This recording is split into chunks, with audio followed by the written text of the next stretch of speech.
요즘 뉴스를 켜면 미국과 이란 사이의 군사적 긴장이 그 어느 때보다도 높아지고 있다는 소식이 연일 우리 마음을 무겁게 합니다. 중동 지역 전체에 짙게 드려진 이 불안의 그림자는 비단 그곳만의 이야기가 아니라 전 세계와 또 우리의 일상에까지 영향을 미치고 있죠. 이런 소식들을 접할 때마다 우리는 현실적인 걱정과 함께 어쩌면 더 근본적인 신앙의 질문을 마주하게 됩니다.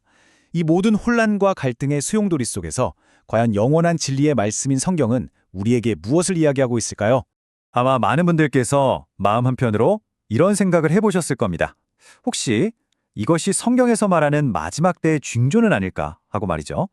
시시각각 급변하는 국제정세, 또 우리의 마음을 위협하는 자극적인 뉴스 헤드라인 앞에서 변치 않는 하나님의 말씀에서 길을 찾고 답을 구하려는 마음. 이것은 우리 믿음의 사람들에게 너무나도 자연스러운 반응일 겁니다. 오늘 우리는 바로 이 질문, 즉 이렇게 요동치는 세상의 사건들을 믿음의 사람들은 과연 어떤 눈으로 바라보고 또 해석해야 하는지에 대해서 성경이 주는 깊은 지혜를 함께 탐구해보는 시간을 갖겠습니다. 자, 그럼 첫 번째 주제로 들어가 보겠습니다. 우리의 마음을 끊임없이 흔들어대는 이 세상의 소식들 앞에서 과연 성경은 우리에게 어떤 목소리를 들려주고 있을까요? 호르무즈 해협이 봉쇄될 수 있다는 뉴스는 이제 더 이상 우리와 상관없는 먼 나라 이야기가 아닙니다.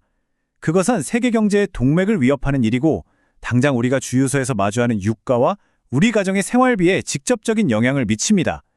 이러한 소식들은 단순한 정문을 넘어서서 우리의 평온한 일상과 사랑하는 가족의 미래에 대한 깊은 불안감을 자극하죠.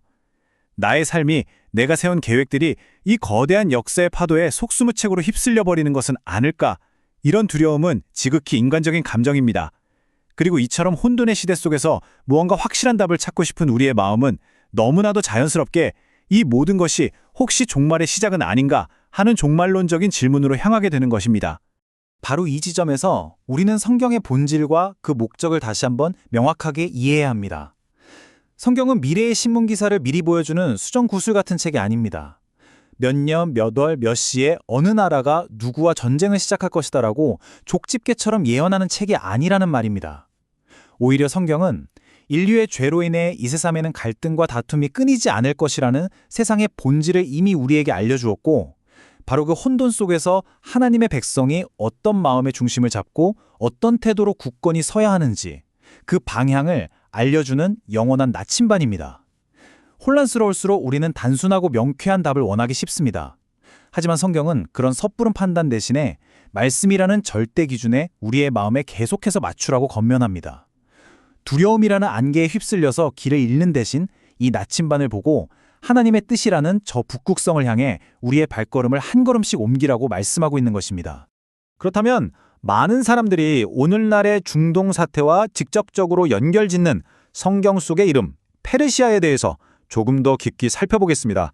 여기에는 우리가 반드시 주의해야 할 신학적인 함정이 숨어 있습니다. 성경에 나오는 페르시아가 바로 오늘날의 이란이다라는 이 단순한 등식은 해석의 편의를 제공할 수는 있겠지만 신학적으로는 굉장히 위험한 접근이 될 수 있습니다. 물론 역사적으로 고대 페르시아 제국이 오늘날 이란 지역에 기반을 두었던 것은 명백한 사실입니다. 하지만 우리는 두 가지의 근본적인 차이를 반드시 인지해야 합니다. 첫째, 성경에 등장하는 페르시아는 여러 민족과 문화를 아우르던 광대한 고대 제국입니다. 그리고 성경이 이 제국을 조명하는 이유는 하나님께서 인류를 구원해 가시는 거대한 이야기, 즉 구속사라는 틀 안에서입니다. 다시 말해서 하나님의 구원 계획을 이루기 위한 도구로서의 의미를 갖는다는 것이죠. 반면에 오늘날의 이란은 명확한 국경과 복잡한 국내 정치, 사회, 종교적 역학관계를 가진 현대 국민국가입니다. 이 둘을 아무런 신학적 숙고 없이 1대1로 동일시하는 것은 성경의 메시지를 특정 시대의 지정학적 틀에 가두어 왜곡하고 현대 국가 이란과 그 국민들에 대한 성경적이지 않은 편견을 강화할 수 있는 매우 거친 해석 방식이 될 수 있다는 점을 우리는 꼭 기억해야 합니다. 사실 성경은 페르시아라는 한 나라에만 집중하지 않습니다. 성경은 우리에게 훨씬 더 큰 그림, 더 넓은 시야를 보여주는데요. 그것은 바로 이 땅의 모든 제국과 열방의 흥망성쇠를 주관하시는 하나님의 절대적인 주권과 섭리입니다. 성경 속 페르시아는 단순히 이스라엘의 적으로만 등장하지 않습니다. 이사야서 45장 1절은 우리에게 엄청난 신학적인 충격을 안겨주는 말씀인데요. 나 여호와는 나의 기름 부음 받은 고레스에게 이같이 말하노라. 내가 그의 오른손을 붙들고 그 앞에 열국을 항복하게 하며 내가 왕들의 허리를 풀어 그 앞에 문들을 열고 성문들이 닫히지 못하게 하리라. 여기서 하나님께서는 페르시아의 이방 왕 고레스를 향해서 나의 기름 부음 받은 자라고 칭하십니다. 여러분, 기름 부음 받은 자라는 말은 히브리어로 메시아입니다. 이 호칭은 본래 이스라엘의 왕이나 대제사장에게만 사용되던 아주 거룩하고 특별한 호칭이었죠. 그런데 하나님께서는 당신을 알지도 못하는 이방 왕을 당신의 구원 계획을 위한 도구로, 당신의 메시아로 선택하셔서 바벨론의 포로로 잡혀있던 당신의 백성을 해방시키고 예루살렘 성전을 다시 짓게 하십니다. 이 사건이 보여주는 바는 명확합니다. 하나님은 특정 민족이나 국가의 경계 안에 갇혀서 일하시는 분이 결코 아니며 온 세상의 역사를 당신의 뜻대로 움직이시는 진정한 주권자라는 사실입니다. 페르시아 제국을 배경으로 하는 또 다른 위대한 이야기는 바로 에스더서입니다. 놀랍게도 에스더서에는 하나님의 이름이 단 한 번도 직접적으로 언급되지 않습니다. 하지만 그 모든 이야기의 행간에는 보이지 않는 하나님의 손길, 그분의 섭리가 아주 깊게 흐르고 있죠. 페르시아 제국의 심장부에서 유다 민족 전체가 말살될 끔찍한 위기에 처했을 때 모르드게는 왕후가 된 조카 에스더에게 이렇게 도전합니다. 에스더 4장 14절의 말씀입니다. 이때 네가 만일 잠잠하여 말이 없으면 유다인은 다른 데로 말미암아 노임과 구원을 얻으려니와 너와 네 아버지 집은 멸망하리라. 네가 왕후의 자리를 얻은 것이 이때를 위함이 아닌지 누가 알겠느냐 하니. 이 말은 에스더가 얻은 그 높은 지위가 결코 우연이 아니라 바로 이 결정적인 순간을 위한 하나님의 계획 안에 있었음을 일깨워주는 것입니다. 이것은 세상의 정치가 모든 것을 해결해준다는 의미가 아닙니다. 오히려 그 잔혹하고 예측 불가능한 정치의 한복판에서조차 하나님께서는 당신의 사람들을 통해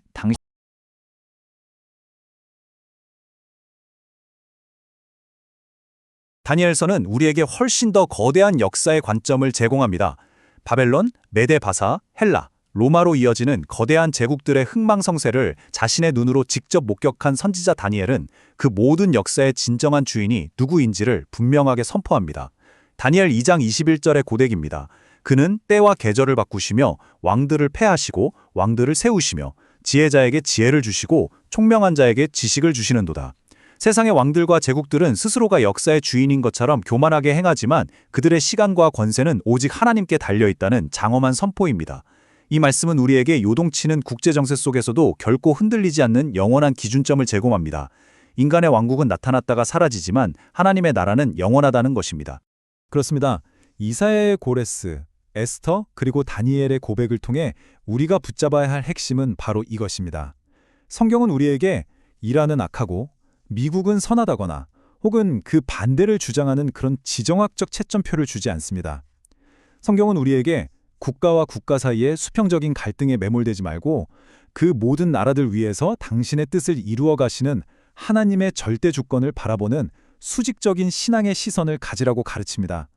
우리의 시선을 세상의 뉴스에서부터 하늘의 보좌로 옮기는 것, 이것이 바로 성경적 관점의 핵심입니다. 자, 이제 많은 분들이 가장 궁금해하시는 주제죠. 바로 에스겔 38장과 같은 특정 예언들을 우리가 어떻게 이해해야 하는지에 대해서 이야기 나눠보겠습니다. 그리고 이 모든 논의에 대한 우리 주님 예수님의 명확한 가르침을 함께 살펴보겠습니다. 에스겔 38장 5절에는 마지막 때에 이스라엘을 공격할 연합군의 일원으로 바사, 즉 페르시아가 언급됩니다. 이 구절 때문에 어떤 분들은 이 예언을 마치 미래의 지정학적 지도를 맞추는 퍼즐처럼 다루면서 현대 이란이 마지막 전쟁의 중심에 설 것이라고 단정적으로 주장하기도 합니다. 하지만 우리는 여기서 아주 신중해야 합니다. 에스겔서와 같은 예언서는 종종 상징과 환상이 가득한 묵시문학의 형태를 띱니다. 이 묵시문학의 1차적인 목적은 미래 사건을 정확히 예측하는 것이 아닙니다. 오히려 고난받는 하나님의 백성에게 하나님의 궁극적인 승리를 보여줌으로써 위로와 소망을 주는데 그 목적이 있습니다. 이 예언의 진짜 핵심은 어느 나라가 누구의 편인가를 알아맞히는 데 있지 않습니다. 이 예언의 결론이자 목적은 에스겔 38장 23절에 명확하게 나타납니다. 이같이 내가 여러 나라의 눈에 내 위대함과 내 거룩함을 나타내어 나를 알게 하리니 내가 여호와인 줄을 그들이 알리라. 그렇습니다.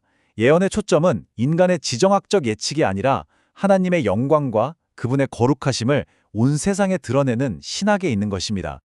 그리고 이 모든 예언 해석의 논의의 결정적인 균형을 잡아주는 것은 바로 우리 주님이신 예수님의 직접적인 말씀입니다.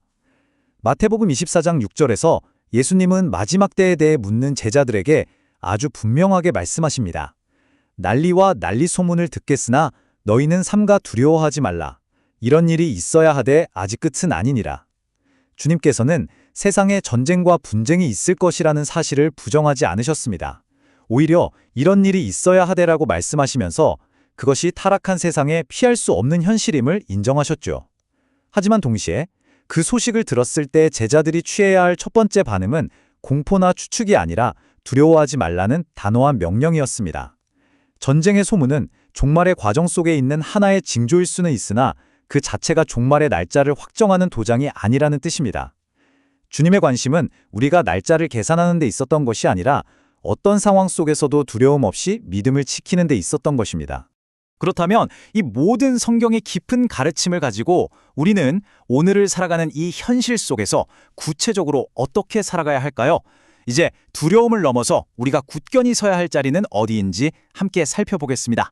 이렇게 요동치는 세상 속에서 우리가 붙들어야 할 세 가지 영적인 원리가 있습니다. 첫째, 성경은 우리에게 날짜가 아닌 방향을 제시합니다. 성경은 오늘의 뉴스를 해설해주는 책이 아니라 어떤 뉴스 앞에서도 우리의 마음이 하나님을 향하도록 그 방향을 교정해주는 나침반이라는 사실을 늘 기억해야 합니다. 둘째, 성경의 예언은 우리에게 소망을 주기 위함입니다.